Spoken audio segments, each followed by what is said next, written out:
Hello friends, आपका स्वागत है मेरे चैनल पे। तो आपके लिए एक इम्पॉर्टेंट इन्फॉर्मेशन है सीएसआर एनटीए की तरफ से। तो आप स्क्रीन में देख सकते हैं आपका सीएसआर यूजीसी नेट दिसंबर 2024 के फॉर्म लाइव हो चुके हैं और अब ये फॉर्म भरने स्टार्ट हो गए हैं। तो आपके मन में सबसे बड़ा डाउट जो आता है कि क्या चीज़ों का ध्यान रखना चाहिए आपको इन फॉर्म को भरते समय और क्या क्या चीज़ें इंपॉर्टेंट है जानने को अगर आप ये फॉर्म भर रहे हैं तो इसके लिए आज की वीडियो है। तो मैं आपको इसका प्रॉस्पेक्टस पढ़ाता हूँ, इन्फॉर्मेशन बुलेटिन। तो जैसे ही आप इसमें क्लिक करेंगे तो आप देखेंगे सभी जानकारियाँ आपको यहाँ पे दे रखी हैं रिगार्डिंग फॉर्म। तो इसमें सबसे इम्पॉर्टेंट जो है वो है डेट। तो डेट आप देखेंगे, आप इस फॉर्म को 9 दिसंबर से 30 दिसंबर के बीच में भर सकते हैं या 30 दिसंबर तक भर सकते हैं। और लास्ट डेट फॉर्म की फ़ीस जमा करने की वो 31 दिसंबर है। वही अगर फ़ीस की मैं बात करूँ तो फ़ीस आपकी जनरल के लिए 1150 है और ओबीसी कैंडिडेट के लिए 600 और एससी एसटी पीडब्ल्यूडी कैंडिडेट की बात करें तो 325 फ़ीस आपको पे करनी पड़ेगी। और करेक्शन डेट की मैं बात करूँ तो यहाँ पे करेक्शन डेट आपकी 1 जनवरी से 2 जनवरी है। यानी कुछ भी करेक्शन अगर आपके फॉर्म में हुआ है तो उसे आप 1 जनवरी और 2 जनवरी में करेक्ट कर सकते हैं। वही डेट ऑफ एग्जामिनेशन शेड्यूल आपको 16 फरवरी से 28 फरवरी के बीच में दे रखा है। जनरल केस में अगर केमिस्ट्री की मैं बात करूं तो केमिस्ट्री पीछे की साइड ही होगा आपको, यानी 27-28 में होगा। बाकी डिफरेंट सब्जेक्ट आपके स्टार्टिंग में हो सकते हैं 16 फरवरी के लगभग।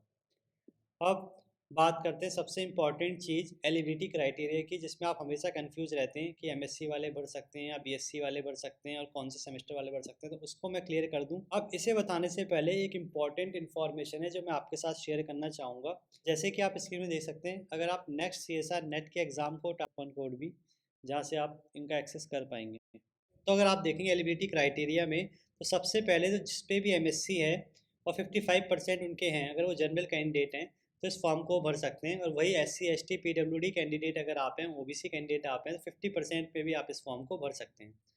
साथ में सेकंड में लिखा हुआ है जो लास्ट सेमेस्टर में एमएससी के वो भी इस फॉर्म को भर सकते हैं। और चाहे वो स्टार्टिंग सेमेस्टर में है तो भी वो इस फॉर्म को भर सकते हैं। यानी कहने का मतलब अगर आपने सिर्फ एमएससी परस्यू ही आप कर रहे हैं स्टार्टिंग सेमेस्टर यानी फर्स्ट सेमेस्टर में, तो भी आप इस फॉर्म को भर सकते हैं। चौथा, आप देखेंगे जो कैंडिडेट बीएससी में हैं यानी 4 ईयर का जो बैचलर डिग्री कर रहे हैं वो भी इस फॉर्म को भर सकते हैं। अगर 75% मिनिमम वो ले आते हैं तो वो भी इस फॉर्म को भर सकते हैं। बाकी जो परस्यू कर रहे हैं वो भी इस फॉर्म को भर सकते हैं। और साथ में ये भी लिखा हुआ है candidate with a 4 year bachelor degree programme are allowed to appear in a subject.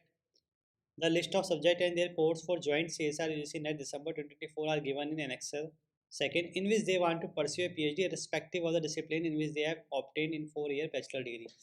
अब कहने का मतलब है लास्ट में लिखा हुआ है जो बीएससी वाले कैंडिडेट फॉर्म को भरना चाहते हैं वो देख सकते हैं किस सब्जेक्ट में आपको फॉर्म को भरना है।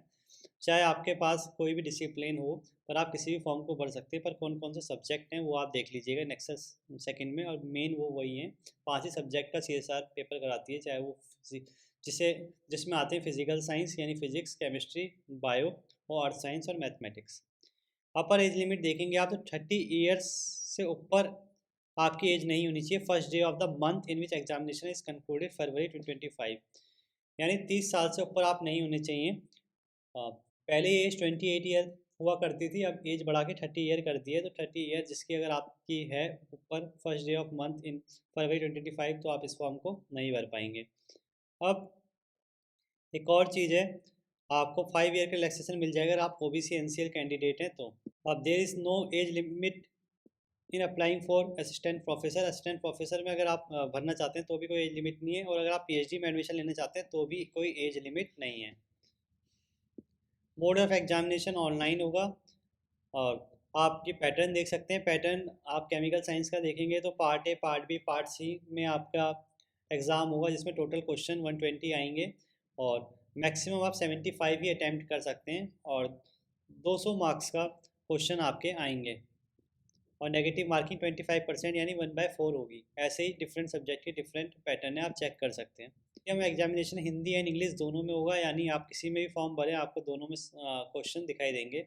सब्जेक्ट कोड केमिकल साइंस का 701 है, वैसे ही डिफरेंट सब्जेक्ट के डिफरेंट कोड है। फिजिकल साइंस का 705 है। सिलेबस आपको इस वेबसाइट में मिल जाएगा www.csrhdg.res.in। Facility for PWD candidate के लिए क्या क्या फैसिलिटी है वो आप चेक कर लीजिएगा। फैसिलिटी मतलब आप किस पर्सन को ला सकते हैं, किस पर्सन को नहीं ला सकते एग्ज़ाम देने, तो ये लिखा हुआ है। रजिस्ट्रेशन एप्लीकेशन प्रोसेस, आपको क्या क्या चीज़ें चाहिए। तो देखिए, आपको सेंट्रल मतलब आपका 10th की मार्कशीट या 10th की मार्कशीट में जो आपका नेम है वही आपको भरना है।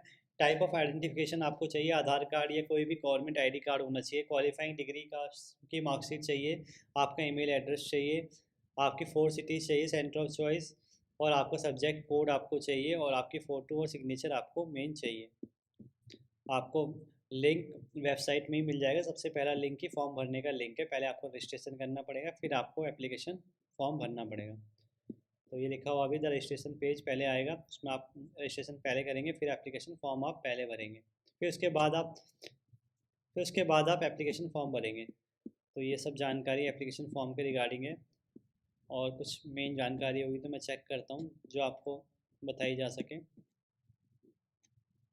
तो आप देखिए, ये सेंटर्स हैं जो जो अलॉटेड हैं एग्ज़ाम कराने के लिए। क्योंकि कभी कभी क्या होता है, आप भरते कहीं हैं और आपका सेंटर कहीं और आ जाता है। तो डिपेंड होता है कि सेंटर्स कितने ज़्यादा हैं आपके आसपास। तो चेक कर लीजिएगा, और मैं तो यही कहूँगा आप जल्दी से जल्दी फॉर्म को भरिएगा तो ज़्यादा अच्छा होगा। तो आपको वही सेंटर मिलेगा जहाँ आप भरेंगे।